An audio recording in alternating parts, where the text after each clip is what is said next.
Bonjour, bonjour à tous.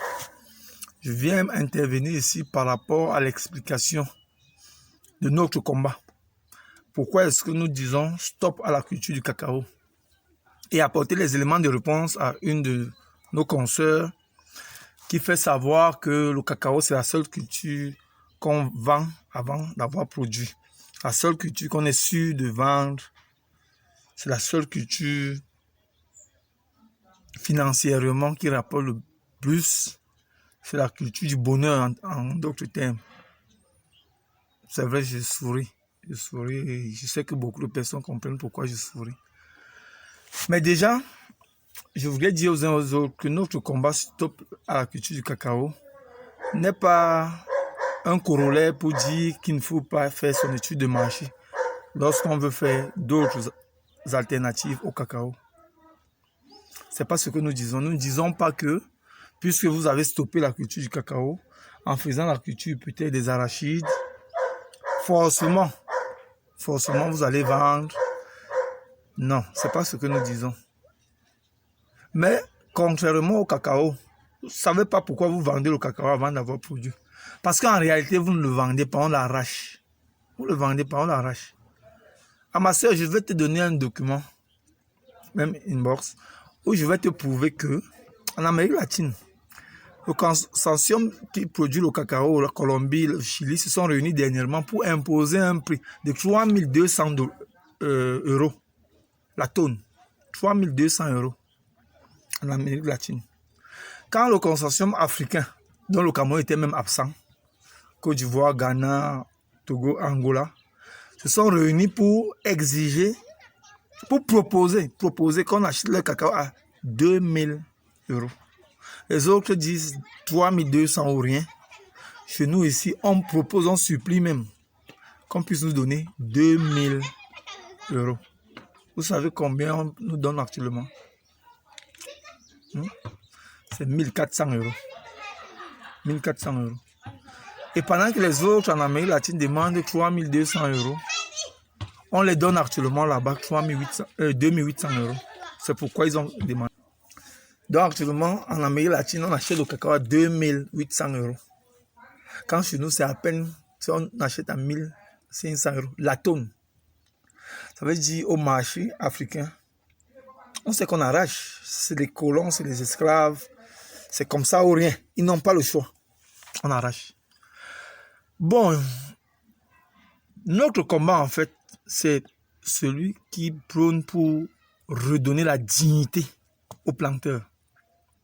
La dignité aux planteurs, de près ou de loin.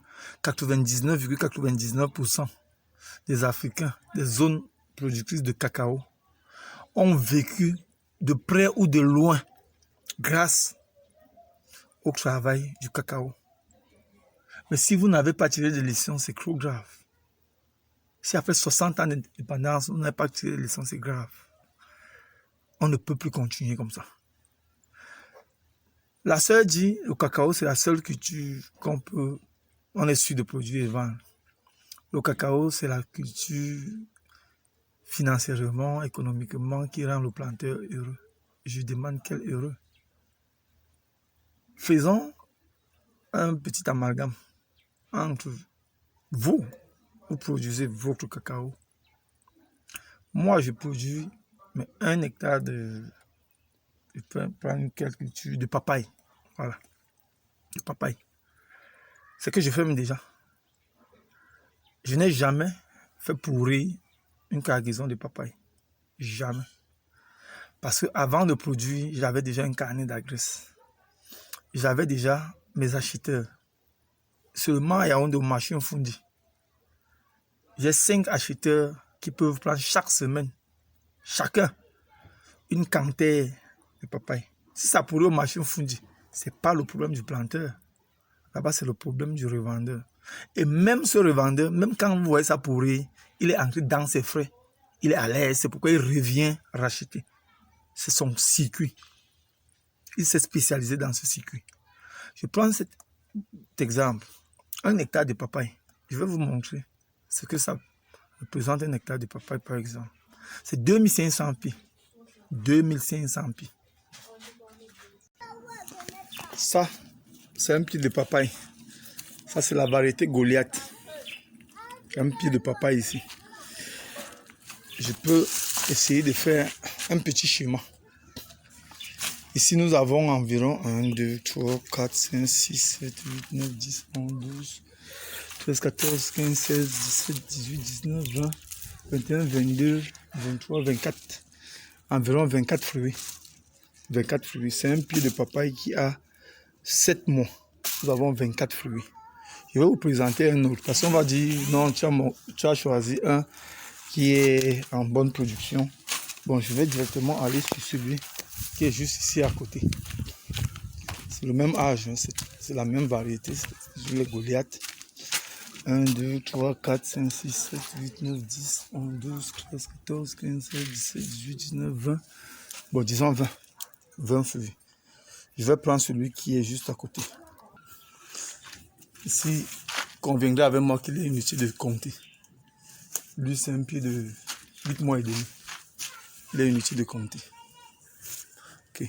Voilà un autre, toujours de 7 mois. Vous voyez un peu. C'est juste un petit exemple. On va arriver.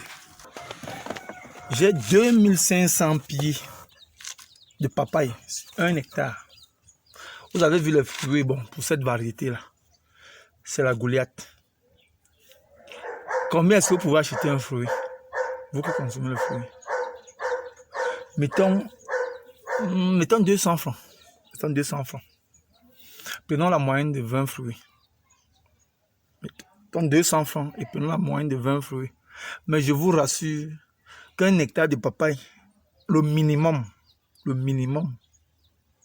par an, vous donne 4 fois les 20 fruits. Bon, allons sur 20 fruits. Vous avez 20 fruits fois 2500 pieds. Ça fait combien de fruits? Ça fait combien de fruits? Vous avez imaginé? Ok, d'accord. Ça fait pour un hectare 50 000 fruits. Faites les 50 000 fruits fois 200. Ça fait combien? N'ayez pas peur du chiffre, c'est 10 millions. Imaginons donc que dans le pire des cas, vous perdez la moitié de votre récolte parce que vous n'avez pas bien étudié votre marché. Vous aurez 5 millions sur 1 hectare. Combien est-ce que vous avez dépensé pour mettre en place les 1 hectare? Le maximum, avec même l'expertise. Ça veut dire que vous allez consulter par exemple un cabinet comme Agrovital pour vous accompagner. Le maximum, c'est 1 200 000. Vous avez 5 millions par an. Et comme cela, pendant 3 à 4 ans. 3 à 4 ans. Donc, vous avez au minimum 3 800 000 de bénéfices par hectare. Ça, c'est au pire des cas. Revenons donc maintenant sur le cacao. Combien de tonnes à l'hectare de cacao? Le cas du Cameroun, quand c'est excellent, c'est 800 kg. 800 kg, ça fait 800 000. 800 000, vous allez enlever les produits de 300 000, 350 000. Vous allez enlever l'entretien de 100 000. Il va vous rester combien? Avec 350 000 francs, et ça, c'est pour toute une année. Avec 350 000, qu'est-ce qu'un producteur peut faire en une année, en 12 mois? Diviser les 350 000. Il fait quoi avec? Ça ne donne même pas le SMIC, même pas 32 500. Ça ne donne même pas le SMIC. Donc, je ne demande pas d'abandonner le cacao et de ne pas faire une étude du marché sur les alternatives. Non. Non. Et si on nous abandonne notre cacao à l'international, nous pouvons faire quoi avec? Rien. On nous abandonne notre papaye. Nous allons la consommer. Nous allons la vendre chez nos voisins. Est-ce qu'il y a une excuse pour qu'on ait un produit au Cameroun et on n'ait pas où vendre? Nous sommes les voisins les plus immédiats avec la plus grande population d'Afrique. Vous pensez que la Chine est la première puissance économique? Pourquoi? Parce que c'est d'abord un gros marché.